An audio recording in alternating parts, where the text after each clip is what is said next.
Hey there everyone. My name's Chelsea and I'm 22 years old. Today I want to share a story with you. A tragedy that completely turned my life upside down. I'm not here looking for sympathy or forgiveness. Honestly, I'm just hoping my story serves as a wake-up call. A lesson for anyone who might be walking down a similar road. I made mistakes, big ones, and if sharing them can help even one person avoid the same pitfalls, then it's worth it. So I hope you'll stick with me because in a way this isn't just my story, it could be anyone's. Before we dive in, I'd really appreciate it if you could subscribe to the channel and like our videos. Every click, every interaction means the world to us. It keeps us motivated to keep sharing meaningful stories like this one. And hey, if something in this story resonates with you or sparks a thought, drop a comment or share it with someone. Together we can build a stronger, more connected community. So stay with me till the end. I promise it'll be worth it. Thank you for being here. Let me introduce myself properly. My name's Chelsea and I live in Dallas, Texas. I grew up in a poor family where every single day was a battle to make ends meet. From a young age I learned that life doesn't hand out freebies. If you want something, you've got to work hard for it. After high school, while most of my friends were heading off to college, I didn't have that option. Instead, I took a job as a cleaner at a small hospital near my neighborhood. The work wasn't glamorous or easy, but I gave it my all because my family needed the money. Every morning, long before the sun came up, I'd head to the hospital. My shift started early and I took my job seriously. Scrubbing floors, cleaning patient rooms, and making sure every corner of the place was spotless. It wasn't just about doing a job. It was about making sure the patients and staff had a clean, safe space. I took pride in that. But my day didn't end when I clocked out. In the evenings, I'd set up a small stool on a busy street corner downtown. Under the soft glow of streetlights, I became a street vendor, selling coffee and bottled water to anyone passing by. I made each cup of coffee myself, paying attention to every detail, and I kept the water ice cold, knowing how refreshing it would be for my customers. That little stand wasn't just about the money. It gave me a chance to meet all kinds of people, from fellow workers like me to those living lives I couldn't even imagine. Each person brought a new story, a new perspective. It wasn't easy. Most days I'd collapse into bed completely drained. But no matter how tired I was, I never let it show. I greeted every customer with a smile, reminding myself that each day's effort was another step toward something better. Then came the evening of May 15, 2022. A night I'll never forget. I was at my usual spot, serving my regular customers, when a pair of bright headlights lit up my little stand. A sleek black luxury car pulled up, and out stepped a man who looked like he belonged on the cover of a magazine. His suit was immaculate, his movements confident. He walked over with a warm smile and said, "Can I get a cup of your best coffee?" His tone was friendly, but there was a charm about him that caught me off guard. I felt out of place, to be honest. Most of my customers were working-class folks like me, and this guy didn't fit the mold at all. Trying to brush off the awkwardness, I smiled and said, "Are you sure? I only have cheap coffee here." He chuckled, shaking his head. "It's not about the price," he said. "For me, it's the taste and the story behind it that matter." His words caught me off guard, but they also put me at ease. I quickly made his coffee, and as he sipped it, we started talking. His name was Nathan and he was a successful businessman. But the more we talked, the less intimidating he seemed. He wasn't flashy or arrogant like I'd imagined someone in his position might be. He was down-to-earth, easygoing, and genuinely interested in what I had to say. After that night, Nathan started visiting my stand regularly. Every time he'd bring a smile and share a story or two. Slowly but surely, I began to feel a connection, something I'd never felt before. Over the next few months we got closer. Then one evening he asked me out. I hesitated at first. We were from completely different worlds and I wasn't sure how it could work. But his kindness and sincerity won me over. Our relationship was simple but special. We didn't go to fancy restaurants or glamorous events. Instead, we'd take walks in the park, sit on benches, and talk for hours. Those moments felt so real, so genuine, like a breath of fresh air in my otherwise chaotic life. A year after we started dating, on June 23rd, Nathan proposed to me during one of the most breathtaking sunsets I'd ever seen. We were by the river, the sky ablaze with orange and pink hues. The ring he gave me wasn't extravagant, but the sincerity in his eyes said everything words couldn't. Overcome with emotion, I said yes. Our wedding was small and intimate, with only close friends and family gathered to celebrate. It wasn't fancy, but it was perfect, simple, heartfelt, and filled with love. That day, I felt like the luckiest woman alive, starting a new chapter with the man who had stolen my heart. After the wedding, I moved into Nathan's house, which he shared with his grandfather. The house sat in a quiet neighborhood and was spacious enough to feel comfortable but not so big as to feel impersonal. Nathan had a knack for making me feel cared for, and he wanted me to live a life of ease. "You've worked hard enough," he told me one evening, his voice full of tenderness. "You don't need to keep working at the hospital anymore. Just focus on taking care of Grandpa and making our home a happy place." At first, I felt a pang of sadness at leaving my job. I'd poured so much of myself into it, and walking away wasn't easy. But I understood Nathan's intentions, and I wanted to make him happy. So I embraced my new role. Taking care of Nathan's grandfather wasn't as challenging as I'd imagined. He was a kind, soft-spoken man who, despite his declining health, still had a sharp mind and a treasure trove of stories from his youth. He often shared memories of his family, and I found myself enjoying our conversations more than I expected. Married life brought me a kind of happiness I'd never experienced before. I took pride in making our house a warm, welcoming home. I poured my heart into every detail, from preparing meals to tidying up every corner. Nathan, in return, showed his love in small but meaningful ways. Every night, no matter how tired he was, he'd sit with me and ask about my day. He'd share stories about his work, and I cherished those moments of connection. But that happiness didn't last. Because of his job, Nathan often had to travel for business. At first, his trips were short, just a few days here and there. But over time they grew longer, stretching to weeks and eventually a month at a time. Whenever he came back, the house would come alive again, and I felt at peace. But the moment he left, that same house felt cold and empty, like something vital was missing. As the days of his absence piled up, so did my loneliness. I tried to keep myself busy, caring for Grandpa, keeping the house in order, but nothing could fill the void Nathan's absence left. I missed our nightly talks, the way he'd wrap me in his arms before we fell asleep. Every time I saw the empty side of the bed, it was like a reminder of how alone I felt. And no matter how much I loved him, I couldn't shake the feeling that I was slowly losing myself. On the morning of August 5, 2023, Nathan was preparing for one of his longer trips, a full month away this time. I stood at the doorway watching him load his bags into the car. He glanced back at me, his face lighting up with a smile and a wave. But something about that smile didn't sit right with me. It felt a little too forced, like he was trying to hide something. As the car disappeared down the street, I let out a deep breath, trying to convince myself that I'd get through it, even as the familiar ache of solitude crept in. After cleaning up breakfast, I got started on preparing lunch for Grandpa. It was a routine I'd grown used to, one that gave me a sense of purpose. I carefully arranged the tray and carried it to his room, just like I did every day. But when I walked in, something felt off. Grandpa's usually warm, kind eyes had changed. They looked distant, almost as if he were lost in thought or burdened by something he couldn't say. A shiver ran through me, but I forced myself to push the unease aside. "Grandpa, I brought your lunch. Please eat," I said, my voice soft but steady. I set the tray on the table by his bed and turned to leave. But before I could take another step, his voice stopped me. "Chelsea, wait a moment," he said, his tone gentle but firm. "Come sit with me. I want to talk." His voice was still gentle, but there was an undertone, something faint yet unmistakable, that made me hesitate. It wasn't just his words but the way he said them, laced with a kind of uncertainty that set my nerves on edge.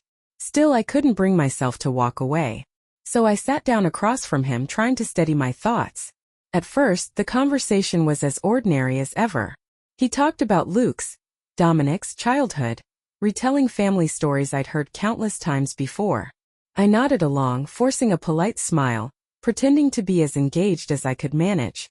But then his words took an unexpected turn. "You and Luke are fortunate to have found each other," he said, his tone softer, almost reflective. "But I know he's gone a lot for work. Doesn't it get lonely for you?" The question hit me like a jolt, catching me completely off guard. My chest tightened as I fought to keep my expression calm. I didn't want him to see how much the question rattled me. "I'm used to it, sir," I replied, keeping my voice as even as I could. "Luke works hard and I respect that. I understand why he has to travel so much."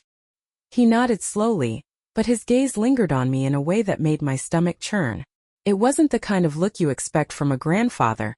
It was probing, almost too perceptive, as if he were trying to uncover something I wasn't ready to share. "I see," he said quietly, his voice thoughtful. "I remember feeling that way too when your grandmother was still with me. Even when she was alive, there were so many lonely days. And when she passed, well, losing her was unbearable. It was like the world just fell silent." His words hit me harder than I expected, striking a chord somewhere deep inside. For a moment I didn't know what to say, and the silence stretched between us like a taut wire. Just as I was about to respond, he leaned forward, his voice dropping to a near whisper. "Let me help you, Charlotte," he said, using my name in a way that felt far too intimate. "You shouldn't have to face this kind of loneliness on your own." A chill coursed through me and I froze, unsure if I'd really heard him right. My breath caught in my throat as my mind scrambled to make sense of what he was implying.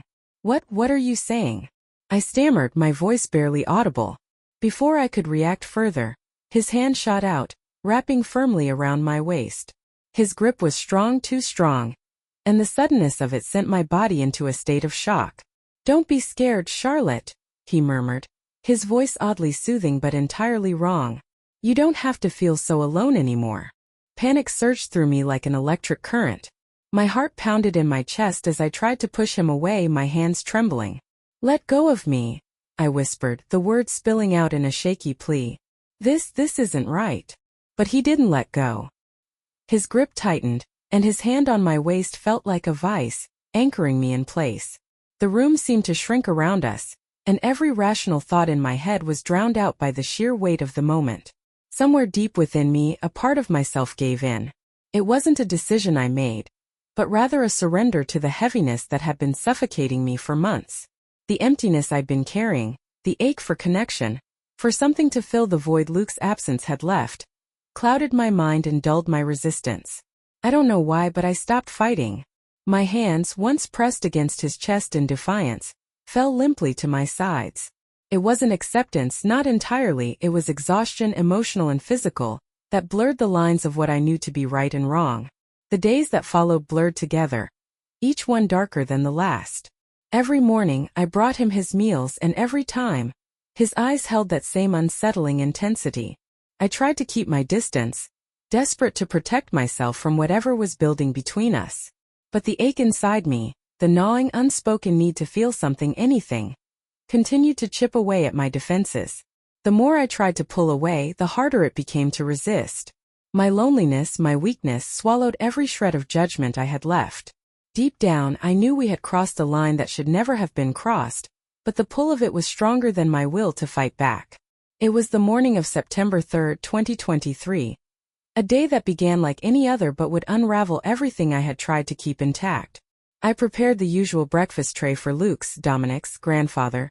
Oatmeal, a glass of milk, and a small bowl of fruit, all carefully arranged to maintain a sense of routine. I carried the tray to his room, the familiar warmth of steam rising from the oatmeal making the morning feel deceptively ordinary. "Morning, Grandpa. I made you oatmeal today," I said softly, setting the tray down on the small side table by his bed. My voice wavered slightly, though I tried to keep it casual. I added with a weak smile, "Eat it while it's hot." I pulled up a chair and sat beside him as I often did. He began eating, asking the usual questions about the house and Luke's work, filling the quiet with the kind of small talk that had become our routine. But beneath the surface I was struggling to hold myself together, guilt gnawing at me like an open wound. When he finished his meal, I reached for the tray, my hands trembling as I prepared to leave. But instead of letting me go, he reached out and caught my hand, holding it firmly. "Charlotte, stay a little longer," he said, his eyes locking onto mine with a strange intensity that made my stomach churn. I hesitated, every fiber of my being screaming at me to leave, to run, to put as much distance between us as possible. But instead I lowered myself back into the chair, my heart pounding in my chest. "Do you need anything else?" "I'm done," I said quickly, my voice edged with discomfort. But even as I spoke, I could feel the atmosphere in the room shift, growing heavier with each passing second. You're such an incredible woman, Charlotte. Luke is lucky to have someone like you, he said, his voice carrying a tremor that set me further on edge. I forced a small laugh, brushing his comment off as I tried to pull my hand away. I'm just doing what I have to do, Grandpa, I murmured, attempting to stand. But his grip tightened, holding me in place. Please don't go yet, he insisted, his tone growing more desperate. His eyes bored into mine as if trying to peel away the layers of my soul. You don't have to bear this loneliness alone. I see it in you just like I saw it in your grandmother when I was younger. You deserve more. Before I could respond, he tugged me closer, his voice low but insistent. Let me take care of you, Charlotte. I froze, my mind racing and my throat constricting. I should have pushed him away. I should have screamed, yelled, anything. But instead I sat there paralyzed, letting my weakness take over once again. Maybe it was exhaustion or the overwhelming emptiness that had consumed me for so long. Whatever it was, it robbed me of the strength to resist. What happened next blurred into a haze. Lines crossed that should never have been crossed, decisions made that couldn't be undone. The room was suffocatingly still, broken only by shallow breaths and the oppressive weight of what had just transpired. Then the door burst open, the sound cutting through the thick silence like a knife. Both of us snapped our heads toward the doorway, and there he was, Luke, standing frozen in the doorway, his face twisted in a mix of disbelief, fury, and heartbreak. His eyes darted between us, his gaze burning through me with a rage I had never seen before. Charlotte, he barked, his voice trembling with anger. What the hell are you doing? I scrambled to cover myself, grabbing a nearby towel and clutching it to my chest. My hands shook uncontrollably as shame and panic washed over me. Luke's grandfather sat motionless, his eyes fixed on the floor, refusing to meet his grandson's gaze. The weight of his silence was deafening, louder than any words he could have spoken. Charlotte! Luke's voice cracked as he shouted again, his fury reverberating through the room. Pack your things and get out of my house. Now! I opened my mouth to respond, to explain, to plead, but no words came out.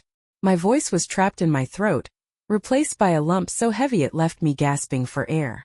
Tears streamed down my face, blurring my vision as I reached out toward him, desperate to say something, anything to make him stay. But Luke was already gone. He turned abruptly, slamming the door behind him with a force that echoed through the house like the final nail in the coffin of everything we had built together. The sound of the door slamming shut left me reeling. My knees buckled and I sank to the floor, the weight of his rejection and disgust pressing down on me until I could hardly breathe. I sat there in the suffocating stillness, knowing deep down that this was the end. There was no going back from this. Everything, my marriage, my life, the fragile facade I had tried so hard to maintain, was shattered beyond repair. There was no undoing what had just happened, no erasing the damage I had done. I forced myself to my feet, my body trembling as I wiped my tear-streaked face and tried to steady my racing heart. My thoughts were chaotic, tangled in a blur of shame and regret. Without saying a word to anyone, I walked out of that room, numb to everything around me, and began the painful process of packing my belongings. The house that once felt like a home now seemed foreign, hostile, and unwelcoming.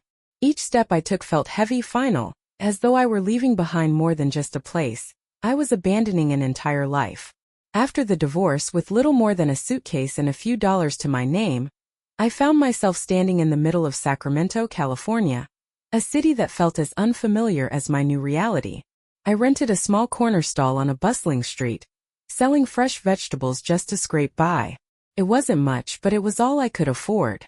Each morning I woke before dawn, the biting chill of the early hours cutting through my thin jacket as I made my way to the market. I picked out the best vegetables I could find, carefully arranging them in small baskets, hoping they would bring in just enough to cover my rent and food for the week. The work was hard, physically demanding and emotionally draining, but I saw it as my penance, a small way to atone for the destruction I had caused. Day after day I stood at that stall, watching as families strolled past, parents laughing with their kids, couples holding hands, grandparents doting on grandchildren. Every joyful face was like a dagger to my heart, a painful reminder of everything I had lost. I thought about Luke and the life we had planned together. The home, the family, the future that had once seemed so full of promise. As I stood there, my heart would ache with the weight of my choices. I had allowed loneliness and weakness to cloud my judgment, leading me down a path that destroyed not just my marriage but my sense of self. The moments I let my guard down, the choices I made in those fleeting instances, had cost me everything. At night, in the tiny rented room that I now called home, the silence was unbearable. The walls seemed to close in on me, pressing down with the weight of my regrets. I would sit alone, tears streaming down my face as I replayed every decision, every betrayal in my mind. The pain of knowing I had hurt the one man who had loved me unconditionally cut deeper than I ever thought possible. I knew I couldn't undo the past, couldn't erase the damage I had caused. I had betrayed Luke, the man I had promised to stand by for better or worse, and in doing so, I had not only broken his heart but my own. As I reflect on my story, I want to offer a piece of advice, particularly to women who might find themselves in a similar situation. Don't let fleeting emotions or moments of vulnerability lead you down a path of destruction. If you're struggling, speak up. Be honest with yourself and with the people you love. Don't let loneliness or temporary desires cloud your judgment. I can't go back and rewrite my story, but I hope my experience serves as a warning, a reminder to others not to let fleeting moments of weakness ruin everything they've worked so hard to build. Thank you for staying with me until the very end. If you found value in this story, I'd truly appreciate it if you would press the subscribe button. Your support, something as simple as a like or a comment, means the world to us. It helps us continue creating stories with heart, stories that resonate and connect. Thank you for being part of this community, for listening, and for allowing me to share my truth.